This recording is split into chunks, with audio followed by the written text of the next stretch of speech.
ಅಡುಗೆ ಗ್ಯಾಸ್ ಕೊರತೆ ಹಿಂದೆ ರಾಜ್ಯ ಸರ್ಕಾರದ ಬಿಜೆಪಿ ಮುಖಂಡ ವಸಂತ ಪಡಗದ ಶಂಕೆ.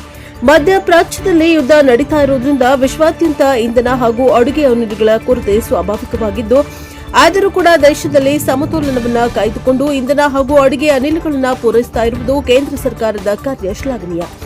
ಯುದ್ಧದಿಂದಾಗಿ ಅಂತಾರಾಷ್ಟ್ರೀಯ ಮಾರುಕಟ್ಟೆಯಲ್ಲಿ ಕಚ್ಚಾ ತೈಲಗಳ ಹಾಗೂ ಅಡುಗೆ ಅನಿಲಗಳ ಬೆಲೆ ಏರಿಕೆಯಿಂದಾಗಿ ಅಡುಗೆ ಅನಿಲಗಳ ಬೆಲೆ ಏರಿಕೆಯಾಗಿದ್ದು, ಇದನ್ನ ವಿರೋಧಿಸಿ ಕಾಂಗ್ರೆಸ್ಸಿಗರು ಪ್ರತಿಭಟನೆ ಮಾಡ್ತಾ ಇರುವುದು ರಾಜಕೀಯ ಲಾಭಕ್ಕೆ. ಅಂತಾರಾಷ್ಟ್ರೀಯ ಸಮಸ್ಯೆಯಿಂದ ಬೆಲೆ ಏರಿಕೆ ಆಗಿದ್ದನ್ನ ರಾಜಕೀಯವಾಗಿ ಬಳಸಿಕೊಳ್ಳಲು ಹೊರಟಿರುವ ಸರ್ಕಾರಕ್ಕೆ ಇದು ತಿರುಗುಬಾಣವಾಗಲಿದೆ ಎಂದು ಆಕ್ರೋಶ ಹೊರಹಾಕಿದ ಬಿಜೆಪಿ ಮುಖಂಡ Vasanta Padagad. Bureau report. Cameraman Jagadish ಜೊತೆ ಅಶೋಕ್ ಹುಗಾರ್, NKS TV4 ಗದಗ. ದೇಶದಲ್ಲಿ ನಡೀತಿರೋ ಯುದ್ಧದಿಂದ ಏನ್ ಸಾಕಷ್ಟು ದೇಶಕ್ಕೆ ತೊಂದರೆ ಆಗಿದೆ. ಆ ರೀತಿ ಏನು ತೊಂದರೆ ನಮ್ಮ ದೇಶಕ್ಕಾಗಿಲ್ಲ. ಆದ್ರೆ ನಮ್ಮ ಕರ್ನಾಟಕ ಕಾಂಗ್ರೆಸ್ ಸರ್ಕಾರ ನಮ್ಮ ಕರ್ನಾಟಕಕ್ಕೆ ಹೆಚ್ಚಿನ ತೊಂದರೆ ಆಗಿದೆ ತರ ಬಿಂಬಿಸ್ತಾ ಇದೆ. ಗ್ಯಾಸ್ ಸಿಲಿಂಡರ್ ಕೊರತೆ ಆಗಿದೆ ಆಗೀಗೆ ಅಂತೇಳಿ. ನಾನು ನೋಡಿದ ಪ್ರಕಾರ ಎಲ್ಲಿ ಏನು ಕೊರತೆ ಆಗಿಲ್ಲ.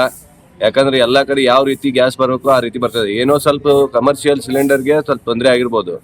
ಅದೇನು ಅಂತ ತೀರಾ ಹೇಳ್ಕೊಳೋಷ್ಟು ಅಂತ ಪ್ರಮಾಣ ಏನಾಗಿಲ್ಲ. ನಮ್ಮ ಗದಗ್ನಲ್ಲಿ ಎಲ್ಲ ಹೋಟೆಲ್ ಎಲ್ಲ ಚಲೋ ಇರ್ತವೆ. ಹಂಗಿತ್ತಂತಂದ್ರೆ ಬಂದ್ ಆಗ್ಬೇಕಾಗಿತ್ತು. ಇದು ಸುಮ್ಮನೆ ಕಾಂಗ್ರೆಸ್ ಸರ್ಕಾರ ಇದರಲ್ಲಿ ರಾಜಕೀಯ ಮಾಡ್ತಾ ಇದೆ. ಇದರಿಂದ ಯಾವುದೇ ಉಪಯೋಗ ಇಲ್ಲ. ನಮ್ಮಲ್ಲಿ ಬೇರೆ ದೇಶಕ್ಕೆ ಹೋಲಿಸಿದ್ರೆ ನಮ್ಮ ದೇಶ ಭಾಳ ಬೆಟರ್.